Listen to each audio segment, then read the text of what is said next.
বন্ধুরা আসসালামু আলাইকুম। আজকে আমি জালি কুমড়া দিয়ে কাতলা মাছ রান্না করব।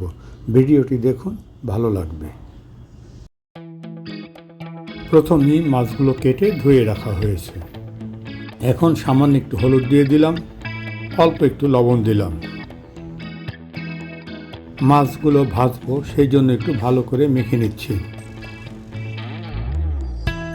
এদিকে জালি কুমড়া কেটে ধুয়ে রেখেছি। কড়াইতে পানি দিয়েছি, জালি কুমড়াগুলো হালকা একটু ভাপ দিয়ে নিচ্ছি।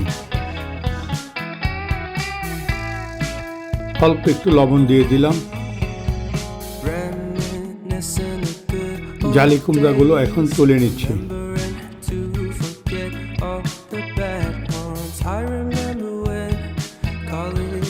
কড়াইতে সরিষার তেল দিয়ে দিলাম। মাছগুলো হালকাভাবে ভেজে নিতে হবে।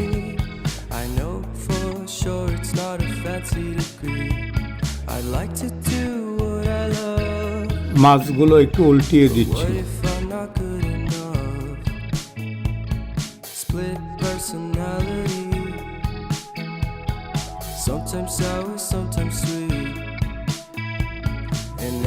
মাছগুলো হালকাভাবে ভাজা হয়েছে। এখন কড়াইতে তেল দিয়ে দিলাম, কাটা পেঁয়াজ দিয়ে দিলাম।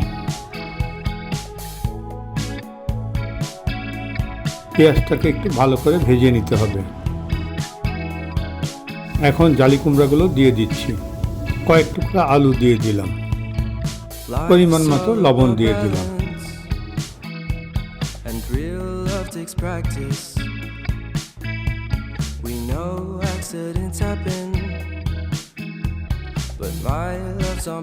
এখন রসুন বাটা দিয়ে দিলাম,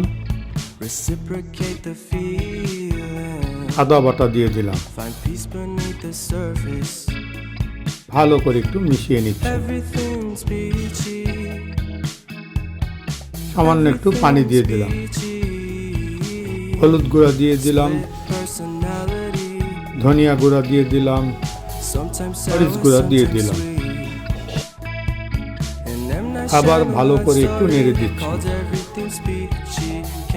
এটাকে ভালো করে একটু ভুনতে হবে, এই জন্য একটু অল্প সময়ের জন্য ঢেকে দিচ্ছি।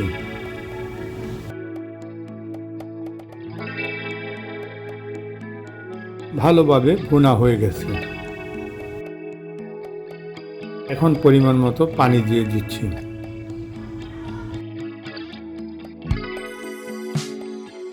আবার একটু ঢেকে দিচ্ছি।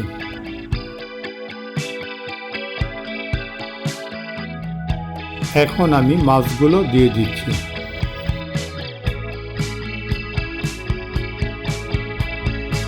আবার অল্প সময়ের জন্য একটু ঢেকে রেখেছিলাম।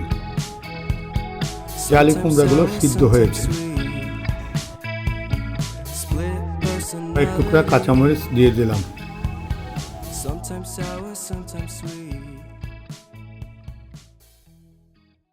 সবশেষে ধনিয়া পাতা উপর দিয়ে ছিটিয়ে দিলাম। হয়ে গেছে জালি দিয়ে কাতলা মাছ রান্না। বন্ধুরা, ভিডিওটি যদি আপনাদের পছন্দ হয় তবে অবশ্যই লাইক, শেয়ার এবং কমেন্টস করতে ভুলবেন না। ভিডিওটি দেখার জন্য অসংখ্য ধন্যবাদ।